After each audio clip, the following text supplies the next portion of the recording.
خانم ادریسی لبخند زد. یاور بیا تو. مرد کنار میز ایستاد. باز خانم لقا رنجیده مادر بزرگ دستها را به هم مالید. تو که کوچه و بازار زیاد می روی، چرا نمی گردی خواستگار مناسب برای او پیدا کنی؟ یاور پاورچین رو به در رفت. محض رضای خدا، خواستگار پیدا نکرده چشم ندارد مرا ببیند. خانم ادریسی چارپایه ای را نشان داد. نرو، بیا بشین. یاور این پا و آن پا کرد. نشست و بر غبار سطح گنجی چوب گردو فوتی دمید. خانم ادریسی گفت حالا ولش کن. یک روز سر فرصت دستمال میکشید.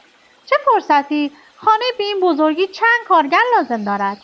کنج لبهای خانم ادریسی چین خورد. دستمان تنگ است. با حقوق کم هم که میآیند از لقا فرار میکنند. هیچ کس مثل تو با وفا نیست. خاطرت میآید چه برو بیایی داشتیم؟ یک بار شمردم 20 آبکش برنج به دم گذاشته بودیم. عجب آشپز ماهری بود. انگشت به پیشانی کشید. اسمش رو فراموش کردم. یاور با غرور چانا را بالا گرفت. ابراهیم بیگ. آفرین، خودش بود. حیف عادت بدی داشت. وقتی حرف میزد کارد مطبخ را دست به دست میکرد. رو به آدم میگرفت و یک ریز تکان میداد. پیرمرد لب گزید. آقا ردش کردن. گفتن چشمهایش هیز است. خانم ادریسی موها را پشت گوش برد. تو به چشم خودت چیزی دیدی؟ چه عرض کنم؟ گونه ها را باد کرد و به فکر فرو رفت. با چشم خودم نه. فقط همین بود که چاقو زیاد نشان میداد. شاید عادت تاتارهاست.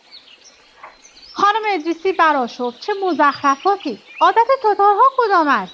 مادر بزرگ خودم یک رگ تاتار داشت. عجب زنی، بی برو برگرد، شاهزاده. رهیلا به او رفته بود. وهاب تکان خورد. اهل کجا بود؟